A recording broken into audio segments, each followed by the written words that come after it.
جو ہمارے اسلامی بھائی بیٹھ کر نماز پڑھتے ہیں عموماً نوافل، تو اس میں بھی ہوتا ہے رکوع، تو بیٹھ کر کس طرح رکوع کیا جاتا ہے؟ آئیے آپ کو اس کو ہم پریکٹیکل دکھاتے ہیں،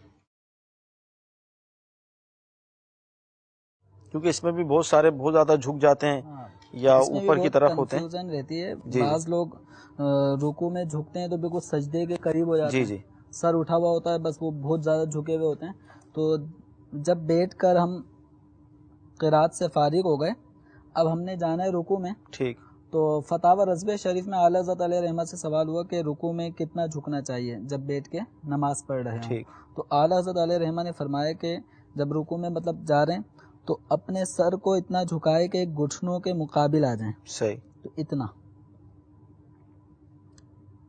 یعنی ہم قرات سے فارغ ہوئے، اللہ اکبر، اتنا یعنی اس کی جھکانا ہے سیدھ میں آ جائیں گھٹنوں کہ کی، ہم یہ کیسے؟ گھٹنوں کی سیدھ میں آ جی. جائیں. اب بہت سے لوگ کیا کرتے ہیں، وہ جب بیٹھ کے رکوع میں جانے کا مرحلہ آتا ہے تو وہ بہت زیادہ سجدے کی جگہ پہ جھک جاتے ہیں جی. اور اپنے آپ کو اٹھا لیتے ہیں. صحیح. تو یہ طریقہ غلط ہے. صحیح طریقہ یہ ہے کہ آپ نے قرات سے فارغ ہوئے، رکوع میں جا رہے ہیں، اللہ اکبر، اتنا جھکیں کہ آپ کا سر ان گھٹنوں کے مقابل آ جائے، سیدھے میں آ جائے، اس سے آگے نہ جائے. آپ کا اتنا جھک جانا یہ رکوع کے لیے کافی ہے. اور اسی حالت میں سبحان ربی العظیم یہ 3 مرتبہ آپ پڑھیں، یا 5 یا 7 جتنی مرتبہ پڑھنا ہے. بسمی اللہ لمن حمیدہ ربنا لک الحمد.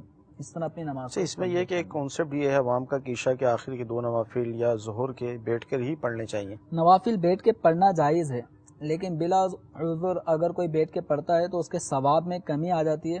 یعنی جو کھڑے ہو کے نوافل پڑھ رہا ہوتا ہے اس کو جو ثواب خاص ہے، جی. جو مقدار ہے، بیٹھ کر بلا عذر نماز پڑھنے والے کو اس کا آدھا ثواب ملتا ہے.